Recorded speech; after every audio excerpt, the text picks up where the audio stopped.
Tem mais um pedacinho do nosso texto aqui, que diz, no verso 19, porém o povo não atendeu à voz de Samuel e disse, não, mas teremos um rei sobre nós, para que sejamos também como todas as nações. O nosso rei poderá governar-nos, sair adiante de nós e fazer as nossas guerras. Ouvindo, pois, Samuel todas as palavras do rei, do povo, as repetiu perante o Senhor. Então o Senhor disse a Samuel, atende a sua voz e estabelece-lhe um rei. Samuel disse aos filhos de Israel, volte cada um para a sua cidade. O que acontece? Você vê que o povo quer um rei, mesmo depois daquelas coisas terríveis e opressoras que Samuel coloca, o povo continua desejando um rei, e eles sempre frisam o seguinte: o que eles sempre frisam? Como todas as nações. Irmão, isso aqui é um entendimento básico. Deus nos chamou para ser diferentes do que éramos. Foi para isso que Deus nos chamou. Eu estava lá no mundo, eu tinha um rei, eu estava lá no mundo, eu fazia parte de um sistema, eu estava lá no mundo, eu tinha conceitos. Quando Jesus Cristo me chamou, e o chamado, essa estrada do mundo para cá, para o reino, se chama conversão, essa ponte se chama conversão, porque sem conversão eu não faço parte do reino de Cristo. Já vimos que era o mundo, e Jesus veio no mundo e disse, eu edifico a minha igreja contra as portas do inferno, as portas do inferno não prevalecerão contra ela. O que significa a porta? Limite. Porta é limite. Quando você passa de uma porta para outro aposento, para outra situação, você vai se deparando com situações diferentes. Então, eu edifico a minha igreja contra as portas do inferno, e as portas do inferno não prevalecerão contra a minha igreja, ou seja, a sua igreja, a igreja de Jesus Cristo, ela tem os seus limites estabelecidos por portas, Ou seja, o mundo não influencia dentro da igreja, ou o mundo não deveria influenciar dentro da igreja, mas a igreja tem poder de influenciar no mundo. Por quê? Vós sois o sal da terra, vós sois a luz do mundo, ide por todo mundo, pregai o evangelho. A igreja tem poder para transformar o mundo, e não deveria se ter deixado influenciar pelo mundo. Hoje a igreja nada mais é que um mundo. O sistema político lá do mundo está hoje dentro das igrejas. As autoridades lá do mundo, que são exaltadas, benditas e aclamadas, estão sendo exaltadas, benditas e aclamadas dentro das igrejas. Púlpitos e tabrados aonde se repousavam só os servos de Deus, ministros do evangelho, quantas vezes eu por dentro das igrejas não vi. Chegava um pastor dentro da igreja, o irmão lá é pastor, não sei de onde, é pastor, por gentileza, sente-se aqui à frente. Não tinha essa tradição? Sentava-se aqui à frente. Hoje, como é que é, o irmão é o quê? Deputado, político? Vamos chamar o deputado para sentar aqui na frente. Só se for o diabo que está administrando um púlpito desse. Porque o que nós sempre aprendemos verdadeiramente é que tem lugares que somente o santuário, somente o sacerdote pode pisar. Não é isso? O povo de Israel não era assim? Quem poderia entrar no santo lugar? Tal, tal e tal. Quem poderia entrar no santo dos santos? Só o fulano, uma vez por ano. Não era assim que as coisas funcionavam? Hoje não. Hoje se convida um político para sentar, somar atrás do púlpito, nessa praga, nessa desgraça chamada Gideões, ali naquele antro de Satanás, naquele palco de prostituição espiritual chamado Gideões, naquela desgraça humana. Está aqui conosco o deputado fulano, o governador não sei da onde, da Santa Catarina, do São Paulo, do São Pedro, do São Tiago, está aqui o fulano, vamos chamá-lo para fazer uma oração especial. Não é o que acontece? Ou seja, o mundo invadiu a igreja, porque os sacerdotes foram fracos. Agora, o projeto era que a igreja invadisse o mundo. Esse era o projeto. Mas o mundo invadiu a igreja e prevaleceu. O mundo hoje está aí dentro da igreja, né? Antes nós tínhamos certos comportamentos, hoje a igreja tem coreografia. Aonde que a igreja aprendeu a coreografia? Com o mundo. E lá no mundo, o que estão fazendo? Inspirado pela igreja? Nada, mas a igreja está fazendo coisas que foi inspirada pelo mundo. Então, essa maneira do povo olhar para as coisas, né? Olhar para o mundo, como o tem todas as nações. Isso é uma desgraça, meu. A Bíblia chega ao ponto de dizer assim: não olhes para a riqueza, não olhes para a riqueza dos ímpios. Por quê? Porque você não pode se espelhar em nada do mundo. E quanta gente orando, Deus me dá isso, me dá aquilo, porque fulano tem e nem te serve. Irmão, eu terei tudo aquilo que Deus desejar que eu tenha. Ninguém pode impedir isso. Se o projeto de Deus para mim amanhã for que eu seja dono do mundo ou de metade dele, eu serei. Mas eu não posso me espelhar no mundo. A Bíblia diz: olhando para Cristo, autor e consumador da fé. É buscando o reino de Deus e a sua justiça em primeiro lugar. É assim que a gente caminha. Quem olha para o mundo tem ambição, e quem tem ambição não herdará o reino de Deus. Você não pode ter essa ambição por coisas materiais. O amor ao dinheiro é o quê? A raiz de todos os males. Irmão, eu vou ser muito sincero para você. Eu nunca tive ambição com nada do mundo.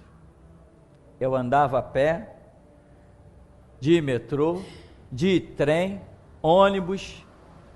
Eu vivia a minha vida. Mas nunca disse: caramba, aquele cara tem um carro, eu tenho que ter também. E aquele cara tem uma casa, eu tenho que ter também. Não, de repente, quando o Senhor nos mandou fundar a geração Jesus Cristo, quando eu me dei por conta, eu tinha uma casa. Quando eu me dei por conta, eu tinha um carro. Quando eu me dei por conta, eu não tenho falta de nada, irmão. Qualquer comida que existe dentro hoje de um supermercado, se eu olhar para ela e dizer que quero comer aquilo, eu vou e compro. Mas eu nunca me preocupei: caramba, eu queria comer aquilo, eu queria comer aquilo, aquilo outro, fulano disse que comeu isso, fulano disse que comeu aquilo. Isso nunca, o mundo nunca me inspirou. Eu sempre fui inspirado, sim, pela palavra de Deus. Pelo mundo, não. E fulano tem iate, pô, feliz dele, que desfrute do iate dele, não estou nem aí para o iate dele. Se um dia tiver projeto do meu Deus que eu tenho um iate, eu vou ter um iate. O cara tem um avião particular. Tá, se Deus tiver um plano que eu tenha um avião particular, se isso for útil, eu vou ter um avião particular. Ou alguém consegue impedir o projeto de Deus? De forma alguma. Se Deus quiser que eu tenha um helicóptero, eu vou ter um helicóptero. Mas isso não me inspira, eu não estou buscando essas coisas. O que eu estou buscando? Eu estou buscando a vontade de Deus para a minha vida. É isso. Se Ele disser: eu vou te dar um helicóptero, eu vou dizer: beleza, Senhor. Dá o piloto também, sim, porque meu negócio para dirigir é só carro mesmo, e olhe lá, né? Os olhos bem abertos. Então, meu irmão, o povo pede um rei, e o tempo todo, como tem todas as nações. Eu te pergunto, para onde Israel estava olhando? Para o alto ou para o lado? Israel está olhando para o lado, ele está olhando para as nações, ele não está olhando para Deus. Eis a questão, né? E aí ele diz: o nosso rei poderá governar-nos. Ora, Deus não governava não? Sair adiante de nós e fazer as nossas guerras. Ora, Jeová, o general de guerra, não estava fazendo não? Ouvindo, pois, Samuel todas as palavras do povo, as repetiu perante o Senhor. Então o Senhor disse a Samuel: atende a sua voz, estabelece-lhe um rei. Samuel disse aos filhos de Israel: volte cada um para a sua cidade. Veio gente de tudo que é cidade para falar com Samuel. Para quê? Não foi para orar ao Senhor, foi para pedir um rei. Não viajaram, não se esforçaram, não vieram debaixo do sol, não vieram caminhando, comendo poeira para chegar diante de Samuel e dizer assim: Samuel, nós viemos aqui para fazer um culto a Deus.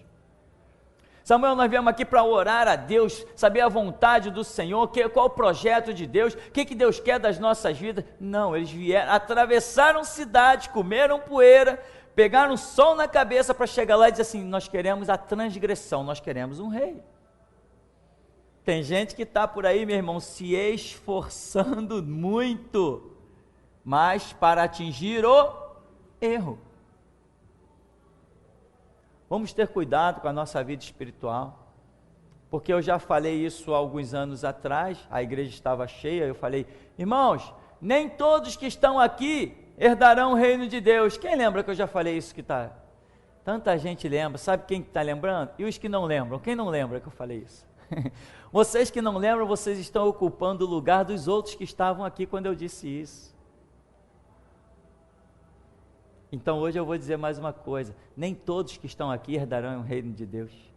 Não sei quem vai sair, não sei quem vai ficar, mas é fato, porque a caminhada é uma peneira finíssima. Deus é tremendo, e é mais tremendo neste lugar aqui. Ele é poderoso nesse lugar. Eu tenho visto Deus falar e fazer coisas aqui neste lugar, que a minha caminhada de 25 anos de igreja, por tantos lugares que eu passei, eu vi sinais, prodígios e maravilhas de Deus, mas não vi como tenho visto nesse lugar. Não vi como tenho visto nesse lugar. Só mais um detalhe, para concluirmos. Quando eu estava falando aqui que até um sonho, vou dizer assim, até essa expressão, até um sonho, até uma profecia, até uma profecia você pode ouvir falsa e tomar como verdadeira. Até um sonho você pode interpretar de forma errada, se a sua obstinação estiver aí, a pleno vapor, como estávamos mencionando sobre aquela situação, né? O povo está obstinado, pede um rei, muita coisa pode acontecer. E aí, como estávamos até conversando no intervalo, o irmão Rafael estava lembrando, em que o apóstolo Paulo escreve, quando fala do surgimento do reinado do anticristo. Ele diz assim, porque o povo, a humanidade, rejeitou o amor da verdade de Cristo Jesus para se salvar, Deus lhes permitirá a operação do erro. Deus permitirá a operação do erro a quem? A um povo que se obstinou a rejeitar Jesus Cristo, a rejeitar o Evangelho. Eu pergunto, é projeto de Deus que o diabo reine?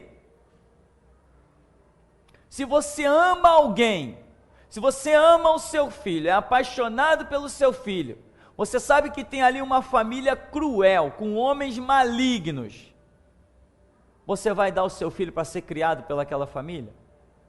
Não vai porque você ama. Deus ama a humanidade? Bem, de tal maneira que deu o seu Filho unigênito para que todo aquele que nele crê não pereça, mas tenha a vida eterna. Porém, Deus permitirá que o diabo reine sobre a humanidade. Então eu te digo, isso é projeto de Deus? Não, não é projeto de Deus. Mas Deus permitirá? Sim, Deus permitirá. Por quê? Porque a humanidade se obstinou. Você prega, você faz estudo, você faz vídeo, você lança coisa aqui, as pessoas leem e dizem, não quero isso. Não, é besteira. Eu tenho estudos revelados por Deus poderosamente na intimidade, do princípio ao fim, coisas gloriosas. Quando a gente joga lá numa comunidade espírita, joga em outras igrejas, num grupo de assembleianos, batistas, sabe o que eles dizem? Isso é besteira, mas eu sei de onde eu recebi.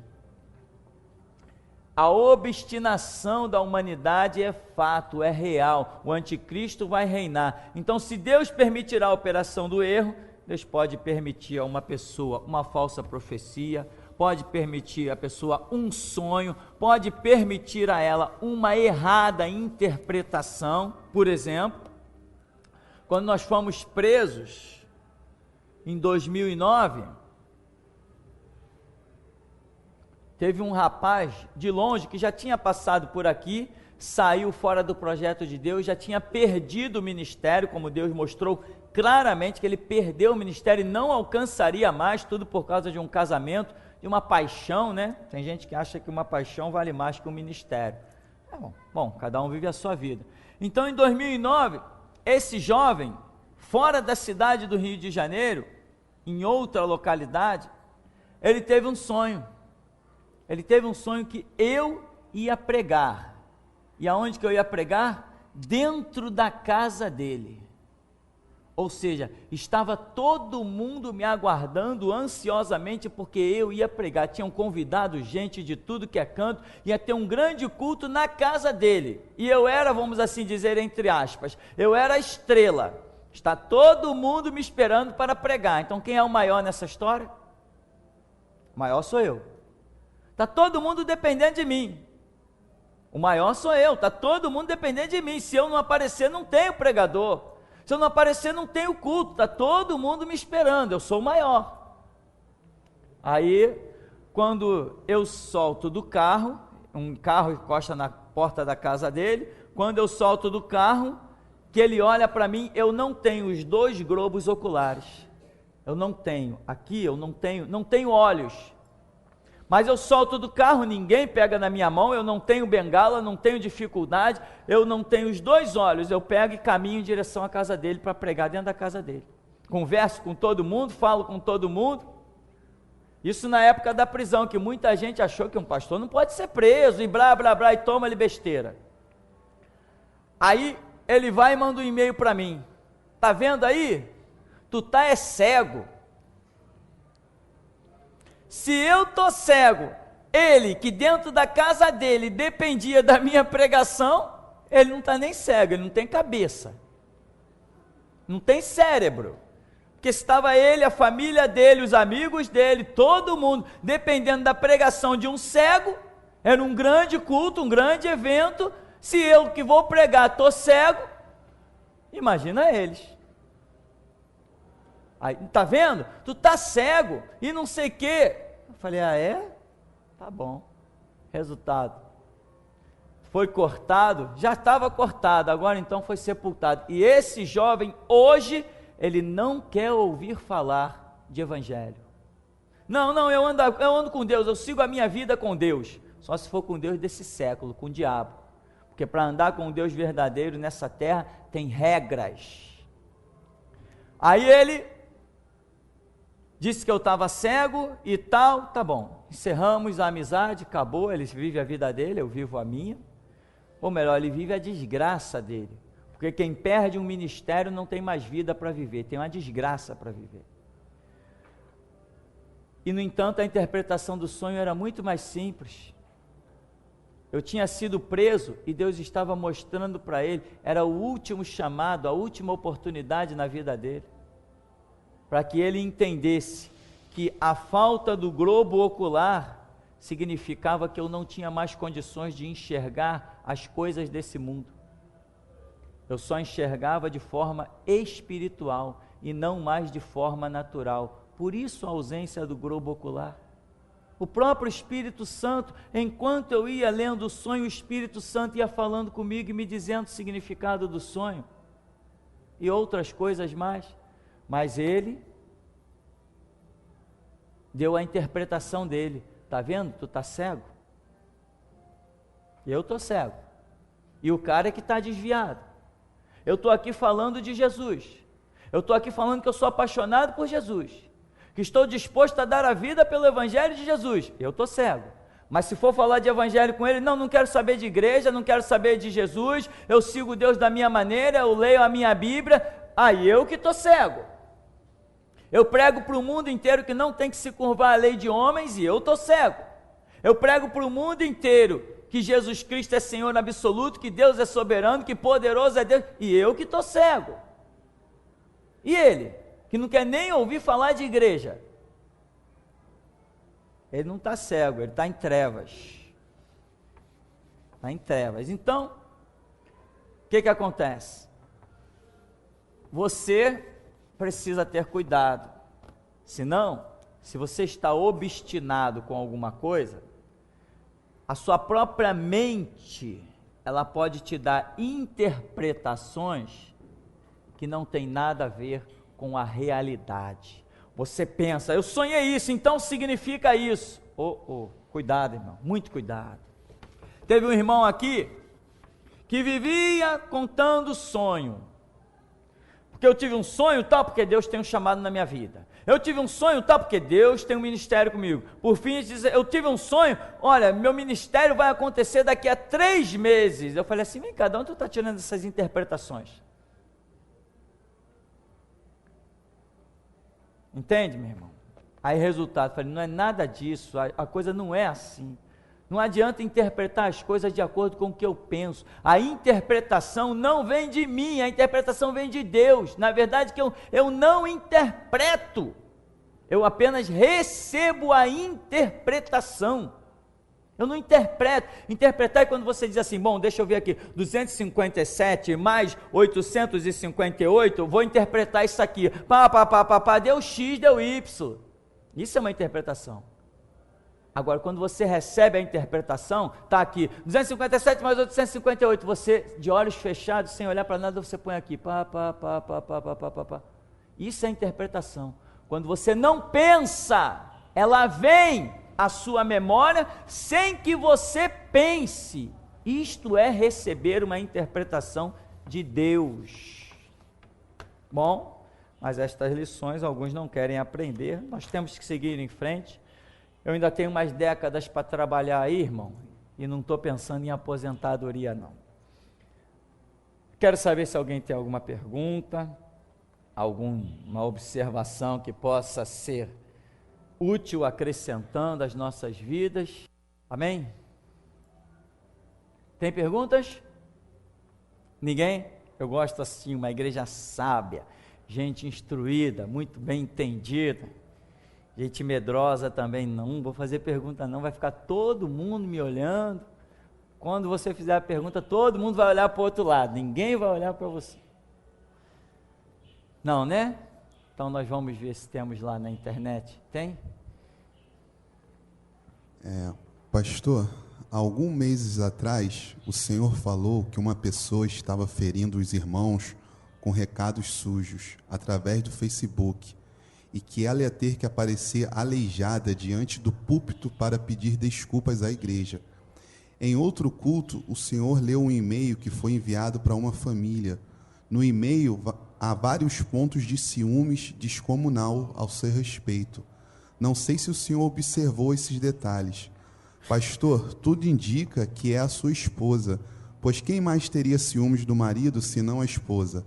Sendo assim, como é que a oração, com todas as maldições que o Senhor lançou sobre ela e a descendência dela, está valendo? Vamos começar por parte. Primeiro, eu não disse que ninguém ia aparecer diante do púlpito aleijado. Alguém entendeu mal, interpretou mal, isto eu não disse. Talvez tenha aí gravado o DVD, né, ou sei lá o que. Eu não disse isto. Eu comentando uma vez sobre uma situação de um e-mail antigo, eu falei, depois acaba acontecendo aí que aparece aleijado, que aparece doente, que aparece enfermo. Foi isso que eu disse, que aparece. Não sei se alguém lembra daqui, eu falei isso. Eu não disse, vai ter que aparecer aleijado aqui, vai ter. Eu não disse isso. Na verdade que eu já estou ouvindo isso aí há muito tempo. Eu estou deixando cada um se afundar no seu próprio buraco, porque eu sei o que eu disse. Agora, se alguém quer interpretar diferente, é problema de cada um. Nesse ministério aqui tem um cálice posto, meu irmão, que vai acontecer coisas nessa igreja, que muita gente quando entrar por aqui vai sentir até vontade de entrar ajoelhado. Vai sentir vontade de tirar os sapatos lá fora. Vai ver que eu não nasci para brincar de cristianismo, e vai ver que o Deus que eu sirvo nesse lugar é vivo. Muita gente vai ver isso, e não vai adiantar lamentar. Eu não nasci para brincar de evangelho. Então vou repetir, eu não disse que ninguém teria que aparecer aleijado diante do púlpito. Eu não disse, se tem gravações por aí, vocês ouçam, que vão ver que eu não disse isso. Eu disse, ficam por aí brincando de blá blá blá em Facebook, fofoca de irmão com irmão, depois são esses que aparecem, doentes, enfermos, aleijados, problemáticos. Eu disse isso. Não disse que ninguém ia ter que aparecer diante do púlpito. Bom, demais, quando eu fiz a oração daquele e-mail que envolveu o meu nome, a minha pessoa, dizendo que eu estava difamando uma família da igreja, dizendo que a pessoa, a mulher estava, diziam que a mulher estava de olho em mim, diziam que eu disse que o marido não faz nenhum trabalho direito, teve esse rolo todo aí que eu nem me lembro mais, eu só li aquilo naquele dia e acabou a história. Eu não estou aí para perder tempo com coisa inútil, tem coisa muito mais importante para fazer, estou realizando uma grande obra e não posso parar. Então, naquele dia eu fiz a oração sem me interessar, a mim não me interessa quem escreveu o e-mail. Nós íamos orar no domingo, se não me falha a memória. Na hora, antes de orar, houve uma oportunidade dada por Deus e eu falei, não, vamos orar na quarta-feira. A pessoa que me escreveu esse e-mail me procura até quarta-feira, porque eu sabia que havia um peso terrível de Deus. Eu sabia disso. Enfim, a mim não me interessa quem era essa pessoa. O que Deus disse que ia fazer, inclusive a minha esposa, que conhece o ministério, que vê coisas que a igreja não vê, que sabe de coisas que a igreja não sabe, porque a posição dela é superior à de vocês. Deus revela para ela coisas que não revela para vocês, como revela para mim coisas que não revela para vocês, porque nós estamos projetados por Deus e nós estamos acima dos demais membros na posição que Deus nos deu, isso é fato. Tá? Ela, penalizada, porque conhece o ministério, ela penalizada porque eu ia interceder e ela não sabia que oração eu ia fazer, nem eu sabia, mas eu sabia que ia ser terrível. Ela penalizada, ela estava lá na varandinha mexendo nos vasos de planta e pedindo a Deus, que essa pessoa que escreveu esse e-mail, que essa pessoa apareça, que essa pessoa se revele, que essa pessoa procure o tupi, né, como ela me trata, que essa pessoa procure o tupi, para que a maldição não venha sobre a vida dessa pessoa. Ela estava intercedendo dessa maneira, por esta pessoa que escreveu o e-mail, e de repente ela foi apressadamente me procurar, que no meio dessa intercessão, ela ouviu a seguinte voz: não, eu trarei o meu juízo. Ela foi me procurar e disse isso. Não, eu trarei o meu juízo. Agora, tudo indicar que foi a minha esposa que escreveu o e-mail, Quer botar à prova isso? Eu posso fazer uma oração aqui. Tem o nome de quem fez o e-mail? Não. Tem nome? Tá escrito Aline Rodrigues. Tá bom. Ela afirma que foi a minha esposa que fez. Tudo indica. É a conclusão dela. Então tá bom. Se foi a minha esposa que mandou esse e-mail, eu quero que dentro de uma semana ela desça a sepultura. Se não foi, quem achar que foi, que desça então. Está feito perante o Deus vivo, que baixa a sepultura aquele que está certo. E assim a gente resolve as coisas. Eu gosto de resolver as coisas assim, pegar o mal pela raiz. Se foi a minha esposa que ela desça, você está sentindo Deus aí, irmão? Eu estou sentindo aqui. Se foi ela que ela desça a sepultura, se não foi, quem achar que foi ela que desça, então. E assim a gente chega às conclusões das coisas. Porque para brincar aqui, eu não estou, nem para me esconder atrás de computador para fazer gracinha com ninguém. Os vídeos que eu faço, eu mostro a cara. Então, eis a realidade. Falar do que não sabe é um problema sério, né? Como escrever um e-mail. Não sei quem, disseram de uma irmã que vem para a igreja para olhar para o pastor. Ora, isso é coisa que se diga? Se a irmã vem para a igreja para olhar para o pastor, e se você percebe que ela está olhando para o pastor, eu te pergunto, para quem você está olhando então? Está olhando para o rabo do macaco e está esquecendo seu rabo. Olha, se eu sei que o irmão Dorival vem aqui no ministério e fica de olho não sei o quê. Se eu sei que o irmão Rafael vem aqui no ministério e fica de olho não sei o quê. Eu sei que o irmão Reinaldo vem aqui no ministério e fica de olho não sei em quê. Eu sei de tudo da vida de todo mundo, eu conheço os olhos de todo mundo. E o meu está voltado para quem? Eu estou olhando para onde? Se eu entrar nesse lugar e olhar para Deus, eu não vou saber para quem está olhando para onde. Se eu entrar nesse lugar e elevar os meus olhos para os montes, saber que o meu socorro vem do Senhor, eu não vou saber para onde que o Marquinho está olhando, eu não vou saber para onde que ninguém está olhando aqui nesse lugar, não vou saber para onde que o Alessandro está olhando, não vou saber para onde que a irmã Raimunda está olhando, eu estou olhando para Jesus, então não sei para quem as pessoas estão olhando, mas se eu sou um fofoqueiro no meio da congregação, eu sei da vida de todo mundo. Essa é a realidade. E eu tenho pedido a Deus, Deus, eu tenho pagado o preço de sustentar o teu evangelho nesse lugar. Os meus filhos prantearam durante 18 anos, sem vontade de comer, sem um sono, lamentando, pranteando. O meu outro filho, João Carlos, lá distante, que não tem o amparo espiritual que os outros daqui têm, prantearam, lamentaram. Imagina uma criança indo para a escola e o pai preso, sabendo que o pai está trancafiado, no meio de vagabundo, no meio de marginal, de gente condenada a 20 anos de cadeia, e vem gente pisar nesse lugar para brincar. Se eu sirvo a um Deus vivo, que Deus comece a abrir as sepulturas. Aleluia! Se eu sirvo a um Deus vivo, que Ele comece a abrir as sepulturas. Porque eu não vim para cá para brincar. Eu nunca explorei nada de ninguém, nunca pedi um centavo de ninguém nesse lugar. Nunca fiz campanha, nunca fiz corrente e sempre edifiquei grandes obras nesse lugar, sem explorar a ninguém. E não foi falta de gente chegar e dizer, pastor, eu tenho dinheiro em reserva, eu tenho dinheiro em caderneta de poupança, diz quanto que o pastor precisa. Eu digo assim, eu não preciso de nada, guarda o teu dinheiro para a bênção de Deus. Aí vem gente aqui brincar nesse lugar, meu irmão, que sejam julgados pelas lágrimas dos meus filhos, que sejam julgados pelas minhas lágrimas dentro da cadeia. Não é lágrimas dentro da cadeia por eu ter sido preso pela causa do evangelho, não, que quanto a isso eu só tenho sorriso, mas as lágrimas de saber que os meus 3 filhos estão chorando e pranteando, porque eu estou preso. Então, que Deus abra as sepulturas. Tem mais perguntas?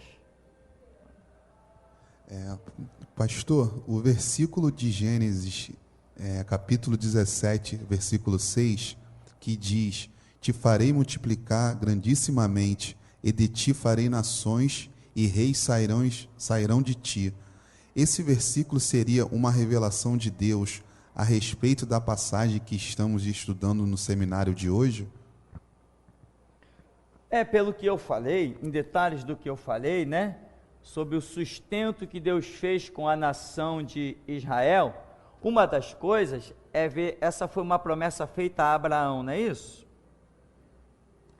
Essa foi uma promessa feita a Abraão, que ia multiplicar e tal. Sim, nós, teologicamente, muitas vezes temos identificado isso, eu acredito que está certo, isso não é o resumo total da história, mas é um dos pontos em que Abraão tem uma promessa, e por causa desta promessa feita a Abraão, um homem que foi tão íntimo de Deus, a ponto de ser chamado amigo de Deus, por causa desta promessa feita a Abraão, a nação de Israel acabou sobrevivendo. Então Deus fez promessas a Abraão, a Isaque e a Jacó. E Deus se agradou destes homens, sustentou a sua promessa, e Israel subsiste até hoje por causa disso. E então, do solo aonde Deus deu para Abraão peregrinar, aonde Deus deu para Isaque e para Jacó, que é o solo que tem hoje como capital central ali, como cidade-luz, né? Jerusalém, a cidade-luz, chama cidade-luz. Por causa disso, Israel no milênio ainda vai resplandecer, não vai resplandecer pessoas, vai resplandecer o lugar, o conceito nacional. Por quê? Por causa de uma promessa feita a Abraão, a Isaque e a Jacó. Então isso que é mencionado por esse ouvinte, tem fundamento sim. Israel é uma nação que não foi riscada do mapa, porque homens no passado agradaram tanto a Deus, ao ponto de receberem promessas de Deus. Então Deus tem mantido a sua palavra que foi dada a Abraão, a Isaque e a Jacó. Tem a ver sim com parte dos comentários que nós fizemos aqui nesta manhã. Irmão, eu tenho andado muito tranquilo, em muita paz, porque uma coisa eu sei, que o meu coração é sincero, eu tenho servido a um Deus vivo. Ele me tem dado paz, Ele me tem dado graça, existem lutas, existem aflições, mas mesmo no vale da sombra e da morte, eu tenho visto que o Senhor prepara perante mim uma mesa na presença dos meus adversários. Então estou tranquilo. Eu largo tudo nas mãos de Deus, porque eu sei que no dia a dia nós vamos vendo os resultados. Amém? Temos pergunta ou vamos encerrar então? Vamos encerrar então em nome de Jesus, vamos agradecer a Deus por esta manhã gloriosa, maravilhosa.